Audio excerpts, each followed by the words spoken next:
साथियों नमस्कार। स्वागत है आप सभी का सोहन इंस्टीट्यूट के यूट्यूब प्लेटफॉर्म पर। यूपी टेट 2024 के लिए आज से प्रैक्टिस सेट आपको लगातार दिया जाएगा और यूपी टेट के लिए क्लास देखिए सुबह 11 बजे डेली यह क्लास चलेगी, जबकि सुपर टेट के लिए टाइमिंग देखिए निर्धारित है, शाम 7 बजे आपकी सुपर टेट की क्लास होगी। और देखिए सीटेट की परीक्षा होने के बाद यह क्लास निरंतर रूप से जो है डेली आपको दी जाएगी। आज से आपकी यूपी टेट की कक्षाएं प्रारंभ हो रही हैं, लगातार यह प्रैक्टिस सेट जो है आपको दिया जाएगा।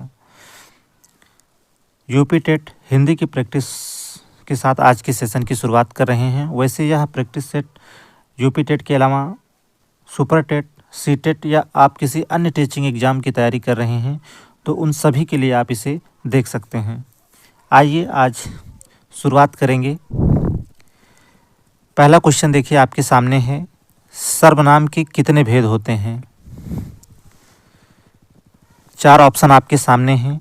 ए ऑप्शन में दिया है 6, बी ऑप्शन में दिया है 5 भेद होते हैं, सी ऑप्शन में दिया है 7 और डी ऑप्शन में दिया है 4 भेद होते हैं। आपको बताना है कि सर्वनाम के कितने भेद होते हैं। देखिए सर्वनाम के 6 भेद होते हैं। पहला ही ऑप्शन आपका राइट होगा यहाँ पर। और देखिए वो 6 भेद कौन से हैं। पहला देखिए पुरुषवाचक, दूसरा निश्चयवाचक, तीसरा अनिश्चयवाचक, चौथा संबंधवाचक, पांचवा प्रश्नवाचक और छठा जो है निजवाचक। ये 6 भेद होते हैं सर्वनाम के। आपकी परीक्षा में प्रश्न पहले भी पूछा जा चुका है यह। आइए दूसरा क्वेश्चन देखते हैं। निम्नलिखित शब्दों में वर्तनी के अनुसार शुद्ध शब्द का चयन कीजिए। आपके सामने 4 विकल्प हैं और चारों ही ऑप्शन में देखिए आपको आनुषंगिक दिख रहा है। आपको बताना है कि किस विकल्प में जो है आनुषंगिक सही दिया हुआ है। आपकी यूपी टेट की परीक्षा में निश्चित रूप से यहाँ से 2 प्रश्न पूछता है और सुपर टेट की परीक्षा में निश्चित रूप से 1 प्रश्न यहाँ से आएगा। और देखिए ये ऐसे प्रश्न हैं जो आपकी परीक्षा में हूबहू प्रश्न जो है यहाँ से पूछ लिए जाते हैं। चलिए देखिए आनुषंगिक तो बिल्कुल नहीं होता है और अनुषंगिक भी नहीं होता है। अब आपके सामने 2 ही ऑप्शन हैं, ए और बी। तो देखिए इसका शुद्ध रूप होगा ऑप्शन ए। आनुषंगिक जो ऑप्शन ए में दिया है यही पूरी तरह से सही दिया हुआ है, अर्थात पहला ही ऑप्शन आपका यहाँ पर सही हो जाएगा। चलिए बी, सी और डी तीनों नहीं होगा। अगले क्वेश्चन पर आगे बढ़ेंगे। आपसे पूछ रहा है कि आहा आप आ गए, वाक्य में आहा शब्द जो है क्या है? ऑप्शन ए में दिया है संज्ञा है, बी ऑप्शन में दिया है सर्वनाम है, ऑप्शन सी में दिया है अव्यय है और डी विकल्प में दिया है यह विशेषण है। चलिए उत्तर आप लोग करेंगे।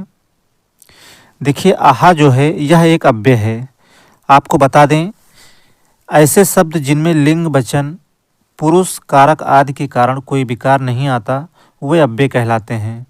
जैसे आज हो गया, कब, इधर, किंतु, परंतु, क्यों, जब, तब, ये सभी शब्द जो हैं अव्यय के अंतर्गत आते हैं, क्योंकि ये जैसे के तैसे रहते हैं, इनका रूप जो है परिवर्तित नहीं होता है। और अव्यय के देखिए 4 भेद होते हैं, बहुत पूछता है आपके एग्जाम में। क्रिया विशेषण, संबंध बोधक, समुच्चय बोधक और जो है विस्मयादि बोधक। आपसे यहाँ यह भी पूछ सकता है यह किस प्रकार का अव्यय है। तो देखिए यह जो है विस्मयादि बोधक अव्यय है। आपका जो राइट आंसर होगा वह होगा ऑप्शन सी। यहाँ कौन सा अव्यय होगा इसमें? तो देखिए विस्मयादि बोधक अव्यय होगा। चलिए क्वेश्चन संख्या 4 देखेंगे। नाक रगड़ना का क्या अर्थ है? इज्जत देना, दीनतापूर्वक प्रार्थना करना, नाक में चोट लगना या फिर चापलूसी करना। चलिए आसान प्रश्न है आपके लिए। नाक रगड़ना का क्या अर्थ है? देखिए चापलूसी करना नहीं होगा, नाक में चोट लगना भी नहीं होगा, इज्जत देना भी नहीं होगा। नाक रगड़ना का अर्थ होगा दीनतापूर्वक जो है प्रार्थना करना। बी ऑप्शन यहाँ पर करेक्ट हो जाएगा आपका। चलिए क्वेश्चन नंबर 5 पर चलेंगे। चलिए नेक्स्ट क्वेश्चन देखेंगे।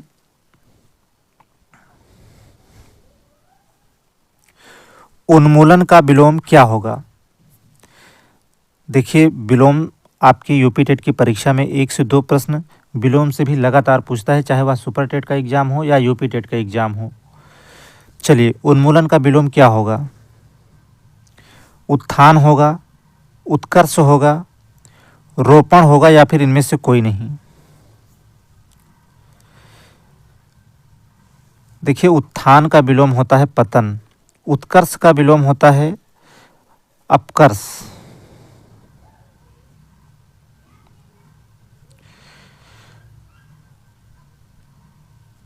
जबकि देखिए, उन्मूलन का विलोम होगा रोपण।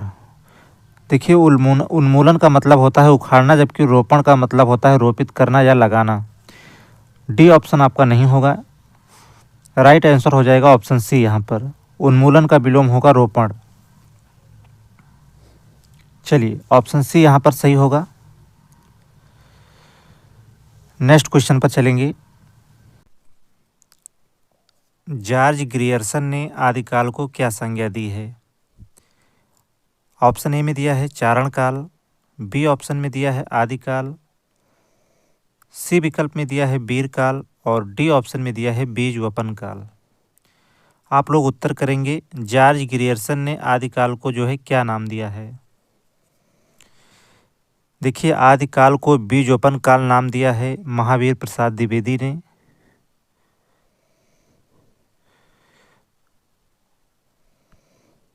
जबकि वीर काल नाम दिया है आदिकाल को विश्वनाथ प्रसाद मिश्र ने। चलिए, विश्वनाथ प्रसाद मिश्र ने। और देखिए, आदिकाल को आदिकाल नाम दिया है हजारी प्रसाद द्विवेदी ने। हजारी प्रसाद द्विवेदी ने आदिकाल को जो है आदिकाल नाम दिया है और यही नाम जो है सर्वमान्य भी है। देखिए, परीक्षा की दृष्टि से बहुत ही महत्वपूर्ण प्रश्न है। यहाँ से एक प्रश्न आने की संभावना जो है पूरी तरह से रहेगी। और देखिए, जॉर्ज ग्रियर्सन ने जो है आदिकाल को जो है चारण काल कहा है। पहला ही ऑप्शन यहाँ पर सही हो जाएगा। और देखिए, राम कुमार वर्मा ने जो है दोहरा नामकरण किया है आदिकाल का, संधिकाल व चारण काल नाम दिया है राम कुमार वर्मा ने। आपसे प्रश्न पूछ सकता है कि दोहरा नामकरण किसने किया है आदिकाल का? तो उत्तर होगा राम कुमार वर्मा ने। उन्होंने नाम दिया है संधिकाल व चारण काल। चलिए, जॉर्ज ग्रियर्सन ने आदिकाल को चारण काल कहा था। राइट आंसर हो जाएगा ऑप्शन ए यहाँ पर। अगले सवाल की ओर चलेंगे।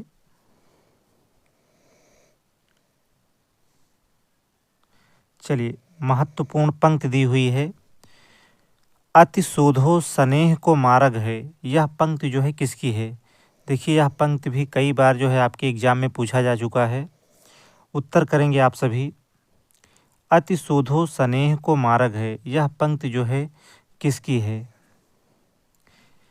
आलम की, बोधा की, ठाकुर की या फिर घनानंद की? देखिए, अति शोधो स्नेह को मार्ग है, यह पंक्ति है घनानंद की। राइट आंसर होगा ऑप्शन डी यहाँ पर।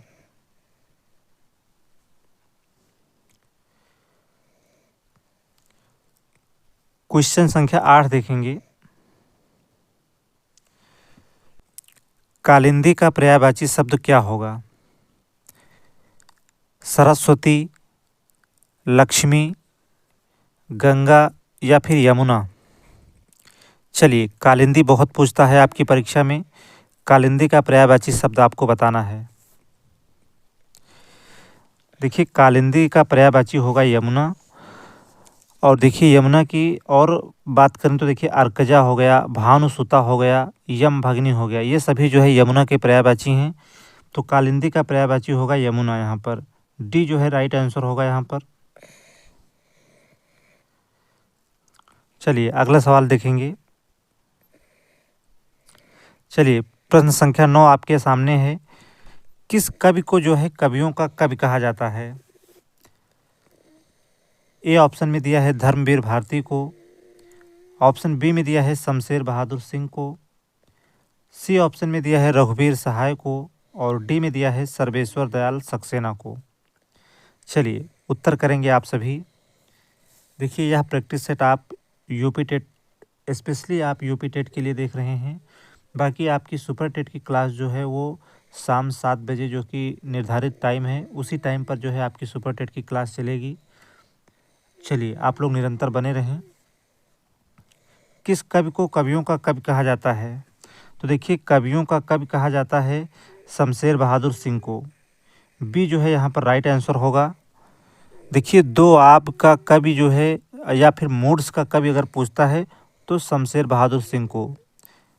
कवियों का कवि जो है किसे कहा जाता है? तो शमशेर बहादुर सिंह को। इसके अलावा दो आप का कवि भी जो है कहा जाता है शमशेर बहादुर सिंह को, और मूड्स का कवि भी जो है कहा जाता है शमशेर बहादुर सिंह को।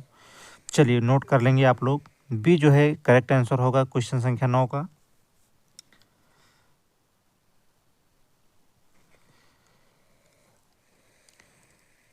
अगला क्वेश्चन देखेंगे।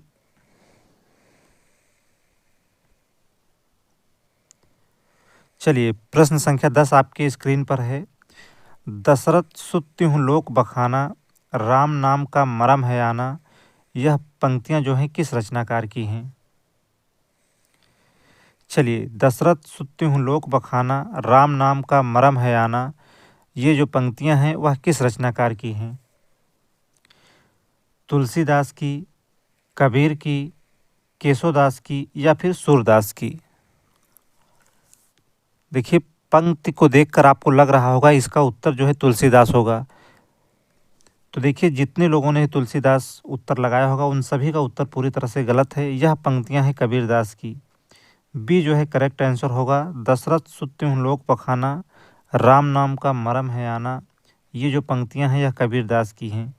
बी जो है राइट आंसर होगा यहाँ पर। चलिए केशोदास नहीं होगा और सूरदास भी नहीं होगा। आगे बढ़ेंगे।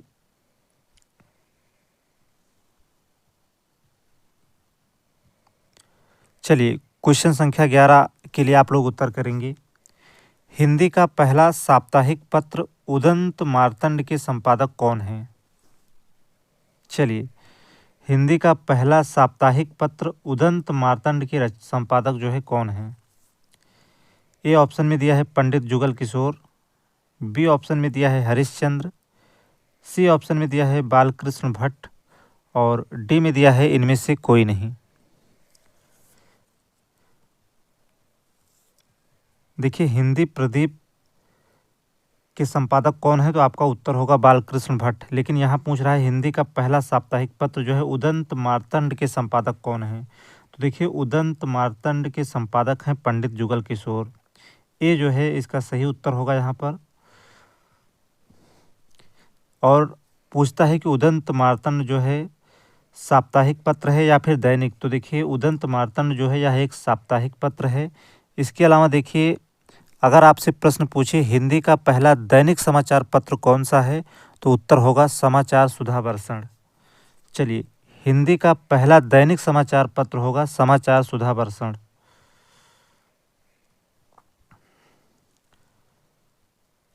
नेक्स्ट क्वेश्चन देखेंगे। चिंतामणि किसका निबंध संग्रह है? चिंतामणि किसका निबंध संग्रह है? बाल मुकुंद गुप्त का, हजारी प्रसाद द्विवेदी का, रामचंद्र शुक्ल का या फिर श्याम सुंदर दास का? चलिए चिंतामणि भी बहुत पूछता है और यह निबंध संग्रह है देखिए आचार्य रामचंद्र शुक्ल का।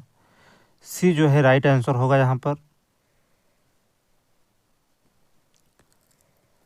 जबकि देखिए बाल मुकुंद गुप्त का पूछता है तो शिव शंभू की चिट्ठी जो है यह बाल मुकुंद गुप्त का है। और देखिए हजारी प्रसाद द्विवेदी की बात करें तो देखिए कुटज हो गया, अशोक के फूल हो गया, विचार वितर्क, ये सभी जो है निबंध संग्रह हैं आचार्य हजारी प्रसाद द्विवेदी की।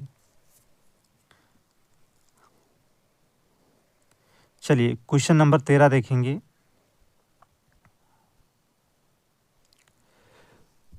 प्रेम सागर किसकी रचना है? मुंशी सदा सुखलाल की, सदल मिश्र की, लल्लू लाल की या फिर राम प्रसाद निरंजनी की?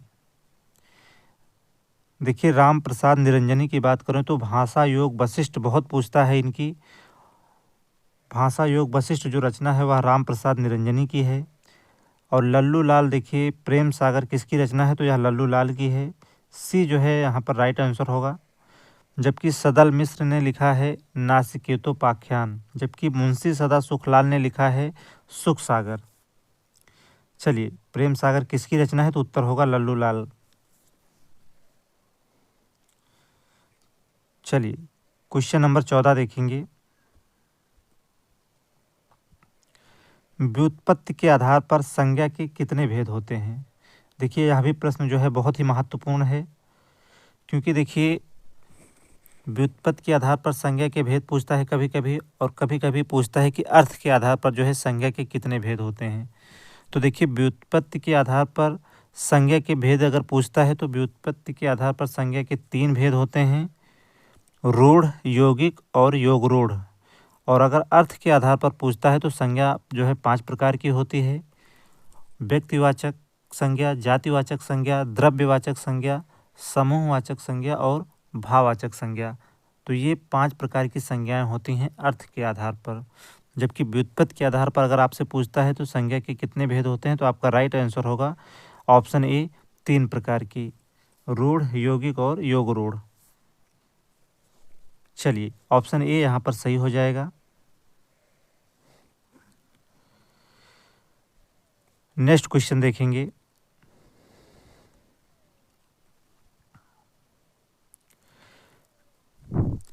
कारक के कितने भेद होते हैं। ऑप्शन ए में दिया है 7, बी ऑप्शन में दिया है 8, ऑप्शन सी में दिया है 9 और डी ऑप्शन में दिया है 10।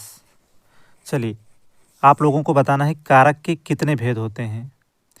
देखिए, यूपी टेट 2024 के लिए यह पहली प्रैक्टिस सेट है, और इसी प्रकार से आपको निरंतर जो है लगातार प्रैक्टिस सेट लगातार मिलता रहेगा। आप लोग इंस्टीट्यूट के साथ लगातार जुड़े रहें। चलिए, उत्तर करिए आप सभी, कारक के कितने भेद होते हैं। देखिए, अगर संस्कृत में आपसे पूछता है कारक के कितने भेद होते हैं, तो देखिए संस्कृत में अगर आपसे पूछता है तो संस्कृत में कारक के जो है 6 भेद होते हैं।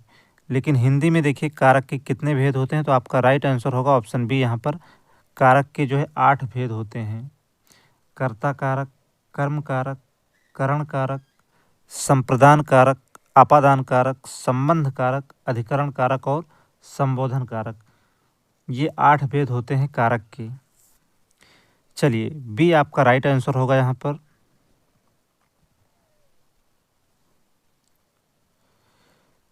आइए क्वेश्चन संख्या 16 देखेंगे।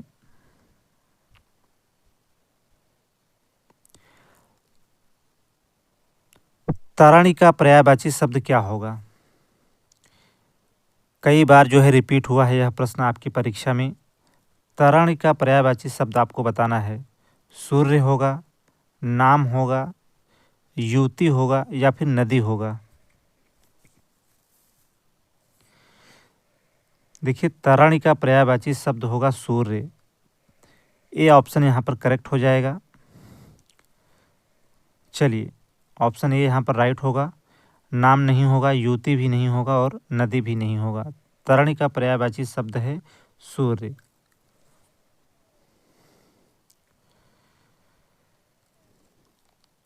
चलिए, प्रश्न नंबर 17 के लिए आप लोग उत्तर करेंगे। कान का कच्चा होने का क्या अर्थ होगा। कम सुनना, बी में दिया है सुनी बात पर विश्वास करना, सी ऑप्शन में दिया है दूसरे की बात मानना और डी में दिया है कान का कमज़ोर होना। देखिए, कान का कच्चा होने का अर्थ है सुनी बात पर विश्वास करना। बी जो है राइट आंसर होगा यहाँ पर। चलिए, प्रश्न नंबर 17 के लिए बी जो है आपका राइट आंसर हो जाएगा। और आपको बता दें कि यह आज का अंतिम प्रश्न था। सेशन कैसा रहा आप लोग कमेंट में ज़रूर बताएं, और जो साथी नए हैं चैनल पर, चैनल को आप सब सब्सक्राइब कर लें और बेल आइकन ज़रूर दबाएं। आज के लिए सिर्फ इतना ही। क्लास में लगातार बने रहने के लिए आप सभी मित्रों का बहुत बहुत धन्यवाद।